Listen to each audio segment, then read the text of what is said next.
കഴിഞ്ഞാൽ ഇതൊരു നമ്മൾ ഗെയിമിൽ കാണും പോലെയൊക്കെ ഉള്ളൊരു സാധനമാണ്. എന്ന് വെച്ചാൽ അത്രയും ടൈം പോലും കിട്ടില്ല. ഗെയിമിലൊക്കെ ആണെങ്കിൽ നമുക്ക് ചെറിയ ആലോചിക്കാനും ഒക്കെ നമ്മൾ കാണുന്നുമുണ്ട്, ഇത് പുറത്ത് നമുക്ക് കാണാൻ പറ്റും. പക്ഷേ ഇത് ഉള്ളിലാണ് നിങ്ങൾ ഇത് ചെയ്യുന്നതെന്ന് പറയുന്നത്. ഇതിലേക്ക് നമുക്ക് ആ ടോട്ടൽ ആ ഒരു കംപ്ലീറ്റ് ഡേയിലത്തെ ട്രെയിനിങ് കഴിയുമ്പോൾ 3 to 5 kg വാട്ടർ ലോസ് ഉണ്ടാകും ബോഡിയിൽ.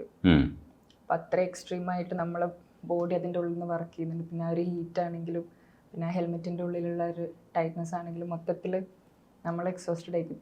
ഫസ്റ്റൊക്കെ ആ ഒരു ട്രെയിനിങ് സെക്ഷൻ കഴിഞ്ഞ് വരുമ്പോൾ നല്ല ലിറ്ററലി ആ ഒരു തലയിറങ്ങി പോകുന്ന പോലെ ഒരു സാധനം കിട്ടും. അത്രയും ട്രെയിൻഡായിട്ട് പിൻ ബിറ്റ്വീനിൽ നമ്മൾ വെള്ളം കുടിക്കുമ്പോൾ അതിൽ ഇലക്ട്രോലൈറ്റ്സും എല്ലാ കാര്യങ്ങളും ആഡ് ചെയ്തിട്ടുള്ള വെള്ളമാണ് ഇൻ ബിറ്റ്വീൻ തരും. നിങ്ങൾ ഈ തട്ടമൊക്കെ ഇട്ട് മുമ്പിൽ ഇരുന്നിട്ട് മധുരമായിട്ട് ഈ കാര്യം പറയുന്നു, പക്ഷെ പറയുന്ന കാര്യം എന്ന് പറയുന്ന എക്സ്ട്രീം ലെവലിൽ സാധനമാണ്. പക്ഷെ അത് വളരെ സൗമ്യമായിട്ട് പറയുമ്പോഴേ ഞാൻ ആലോചിക്കുന്നുണ്ട്, ഇത് എന്ത് കപ്പാസിറ്റിയാണ് തലച്ചോറിലെ പാഷനേറ്റ് ആകുന്നത് കൊണ്ടാണോ ഇത്രയും കപ്പാസിറ്റി വന്നത്? അത് ഞാൻ ലൈക്ക് ഇപ്പം പറഞ്ഞില്ലേ, ലൈക്ക് പൊതുവെ എല്ലാവരും എൻ്റെ അടുത്ത് വന്നിട്ട് എങ്ങനെ ഇവിടെ എത്തി എനിക്കതേ പറയുള്ളൂ, പാഷൻ. നമ്മളിപ്പോൾ എന്തൊരു കാര്യം ചെയ്യുകയാണെങ്കിലും അതിൽ നമ്മളെ പാഷനേറ്റായി ചെയ്യുമ്പോഴാണ് നമുക്ക് ഇപ്പം പലരും എൻ്റെ അടുത്ത് വന്നിട്ട് ചേച്ചി എനിക്ക് റേസർ ആവണം, ഞാൻ എങ്ങനെ ആവണ്ടോ ചോദിക്കും.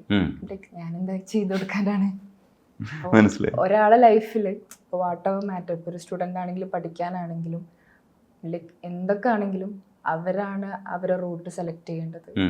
എക്സ്റ്റേണലായിട്ട് കൊടുക്കുമ്പം അവർ ഒരു ഇൻഫർമേഷൻ ഡിപ്പെൻഡ് ചെയ്തിട്ട് അങ്ങനെ പോവാണ്, റോബോട്ടിക് ആയിട്ടുള്ളൊരു രീതിയിലാണ് പോവുക. പക്ഷെ നമ്മളെ മൈൻഡിന് പിന്നെ കൺട്രോൾ ചെയ്തിട്ട് നമ്മളൊരു കാര്യം ചെയ്യുമ്പോൾ അത്രയും നമ്മൾ എക്സ്ട്രീമിലായിട്ട് അതിൽ ഇൻപുട്ട് കൊടുക്കും. പിന്നെ സെറ്റ് ബാക്സ് അത് നല്ലപോലെ ഉണ്ടാവും. ഇപ്പം ഞാൻ പറയും ഞാൻ 99% ഫെയിൽഡാണ് എൻ്റെ അറ്റംപ്റ്റ്. നടക്കുന്നുള്ള ഞാൻ എൻ്റെ മൈൻഡിൽ കൊടുക്കുന്ന ആ ഒരു പാഷനാണ് ഇവിടെ എത്തിച്ചതെന്നുള്ളൊരു ട്രസ്റ്റ് എനിക്കുണ്ട്. അപ്പം ആർക്ക് എവിടെ എത്തണമെങ്കിലും അവരുള്ളെന്നാണ് അവർ പ്ലാൻ ചെയ്യേണ്ടത്. ഇപ്പം പറയും എക്സ്ക്യൂസസ് ആണ് പിന്നെ പറയുന്ന അടുത്തൊക്കെ. ഇപ്പൊ പാരന്റ്സ് സപ്പോർട്ട് ചെയ്യുന്നില്ലെങ്കിൽ അവർക്ക് ഫിനാൻഷ്യൽ സാധനമില്ല, എനിക്കിതൊന്നും ഇല്ലായിരുന്നു. എൻ്റെ കയ്യിൽ 0 ബാലൻസ് ആയിരുന്നു. എൻ്റെ കയ്യിൽ ഇപ്പം ഞാൻ ഫസ്റ്റ് പാരന്റ്സിനോട് പറഞ്ഞിട്ടില്ലായിരുന്നു, കാരണം അവർക്കൊരു പേടി ഉണ്ടാവല്ലോ. ഫസ്റ്റ് ഞാൻ ട്രെയിനിങ് കഴിഞ്ഞിട്ടാണ് ഞാൻ അവരോട് പറഞ്ഞത്. അത്താത്താക്കും അനിയനൊക്കെ അറിയാം, പക്ഷേ ലൈക്ക് ഉമ്മാൻ്റോട് പറയുമ്പോൾ ആ ഒരു ടെൻഷൻ ഡിഫറെൻ്റ് ആയിരിക്കുമല്ലോ. പക്ഷെ വൺസ് അത് കഴിഞ്ഞിട്ട് വീഡിയോ കാണിച്ചു കൊടുത്തപ്പോൾ ലൈക്ക് ഹാപ്പി ആയിട്ടാണ് അത് നോക്കി. ഇപ്പോൾ എനിക്ക് തോന്നുന്നു ഈ ഫസ്റ്റ് ഇൻ്റർനാഷണൽ ഫീമെയിൽ റേസർ ആണ് എന്നുള്ളൊരു ഇത് ഞാൻ വായിച്ചു കേട്ടു. ഫസ്റ്റ് ഇപ്പോൾ ഇന്ത്യൻ F4 ഫസ്റ്റ് ഈ ഹാലോ എക്വിപ്ഡ് ആയിട്ടുള്ള F4 കാറ്റഗറിയിൽ ഫസ്റ്റ് ഇന്ത്യൻ പാർട്ടിസിപ്പൻ്റ് ഞാനാണ്. പക്ഷെ ഇപ്പം വേറൊരു ഗേളും കൂടി ഉണ്ട്, നോർത്ത് ഇന്ത്യൻ ആണോ തോന്നുന്നു, ശ്രേയ എന്ന പേര്. അവൾ റേസ് ചെയ്തിട്ടുണ്ട്. അപ്പം ഫസ്റ്റ് റേസ് കംപ്ലീറ്റ് ചെയ്ത അവളാണ്, പക്ഷെ ഫസ്റ്റ് പാർട്ടിസിപ്പേറ്റ് ചെയ്തത് ഞാനാണ്. ഇത് എക്സൈറ്റിക്കുന്ന ഒരു ഘടകമാണ് നിങ്ങളവിടെ എത്തുക എന്ന് പറയുന്നത്. ഞാൻ ചോദിച്ചതുപോലെ എക്സൈറ്റ്മെൻ്റ് ആണോ ഈ ടെൻഷനാണോ? ഇപ്പോൾ റേസിന് പോകുന്നതിന് തൊട്ട് മുമ്പ് നമ്മുടെ മനസ്സിൽ ഏറ്റവും കൂടുതൽ നിറയുന്നത് എക്സൈറ്റ്മെൻ്റ് ആണോ? ടെൻഷൻ ഉണ്ടാവില്ല, പക്ഷെ നമുക്ക് മൈൻഡിൽ ഇപ്പം ഓരോ ഡിഫറെൻറ്റ് ട്രാക്കാണ്. എനിക്ക് ചെന്നൈയിലത്തെ ട്രാക്കിൽ ഫസ്റ്റ് ഞാൻ പോയപ്പം എൻ്റെ ടൈമിങ് 3 ആയിരുന്നു. ഞാൻ പുഷ് ചെയ്യാൻ പറ്റിയില്ല പറഞ്ഞില്ലേ. പിന്നെ അവിടുന്ന് 2.20 ആയി. എൻ്റെ ടാർഗറ്റ് എന്ന് പറയുന്നത് മിനിമം 1.58 ആക്കണം എന്നായിരുന്നു. അപ്പം ഞാൻ പിന്നെ എഞ്ചിനീയറിനോട് പറഞ്ഞു ലൈക്ക് എനിക്ക് ജസ്റ്റ് 1 day ആയിട്ടുള്ള ഒരു ഫ്ലോയിൽ ഓടിച്ചാൽ മതി. പിന്നെ ഈ ടെലിമെൻ്ററി കാര്യങ്ങൾ ഞാൻ ഫോക്കസ് ചെയ്യാതെ എൻ്റെ ഒരു ഫ്ലോയിൽ ഓടിച്ചപ്പോൾ എനിക്ക് ആ 1.2 മിനിറ്റിൻ്റെ അണ്ടറിൽ കൊണ്ടുപോകാൻ പറ്റി. അപ്പം എന്നെ സംബന്ധിച്ച് ഞാൻ ടാർഗറ്റ് ചെയ്ത സാധനം അച്ചീവ് ചെയ്തു.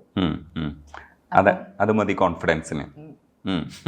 അപ്പം ഞാൻ പോകുന്നത് ഓക്കെ, ഇവിടം വരെ ഞാൻ എത്തി, ഇനി എനിക്ക് നെക്സ്റ്റ് ടാർഗറ്റുകൾ എൻ്റെ ഒരു മൈൻഡിലുള്ള ഇതുണ്ട്. അപ്പം ഞാൻ കംപ്ലീറ്റ്ലി ആ ഒരു ഇതാണ്. അപ്പം നമ്മൾ സ്വന്തമായിട്ട് എന്തെങ്കിലും ഒരു കാര്യത്തിന് നമ്മളായിട്ട് കംപ്ലീറ്റ്ലി പ്രിപ്പയർ ചെയ്യുമ്പോൾ എക്സ്റ്റേണലായിട്ട് വരുന്ന സെറ്റ് ബാക്സും കാര്യങ്ങളൊക്കെ ഇങ്ങനെ വന്ന് തൊട്ട് നോക്കിയുള്ളൂ.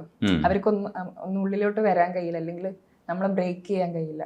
സോ നമ്മൾ കംപ്ലീറ്റ്ലി നമ്മളെ ഒരു കാര്യം ഡ്രീം ചെയ്ത് അതിലേക്ക് നമ്മളെ കംപ്ലീറ്റ് എന്തൊക്കെയാണോ വേണ്ടത് അത് റിസർച്ച് ചെയ്ത് അത് ഇതാക്കി അതിന് വേണ്ടിയിട്ട് മേ ബി ഞാനിപ്പോൾ പോയതിൽ നല്ല ഡൗൺസ് ഉണ്ട്, നല്ല ഫ്രസ്ട്രേഷൻസ് ഉണ്ട്, ഇമോഷണലി വീക്കായ സമയമുണ്ട്. അല്ലാതെ ട്രെയിനിങ് ഒന്നുമില്ല, നമ്മൾ ഇത്തരം ഇമോഷണൽ ആയിട്ടുള്ള കാര്യങ്ങളും നമ്മുടെ ഡൗൺസും ഒക്കെ മാനേജ് ചെയ്യാൻ ട്രെയിനറൊന്നുമില്ല. ഇമോഷണലായി ഞാൻ കംപ്ലീറ്റ്ലി 1 man ഷോ പോലെ ആയിരുന്നു. അപ്പം യൂറോപ്യൻസിന്റെ ഡ്രൈവേഴ്സിനെ നോക്കുകയാണെങ്കിൽ അവർക്ക് സ്പോർട്സ് മാനേജ്മെന്റ് ഉണ്ട്, കാരണം ഇവിടെ അതില്ല. ഇവിടെ നമുക്ക് നോർമലായിട്ട് നല്ലൊരു റോഡ് പോലും ഇല്ല. അപ്പൊ ഞാൻ ഇതിങ്ങനെ സ്റ്റോറി എഴുതുന്ന പോലെ ഇങ്ങനെ എഴുതിക്കും. അപ്പൊ ഞാൻ അതിൽ എഴുതി വെച്ചത് from crack to road to F1, like most waste road to most engineered road എന്നുള്ളൊരു ഇതുപോലെ.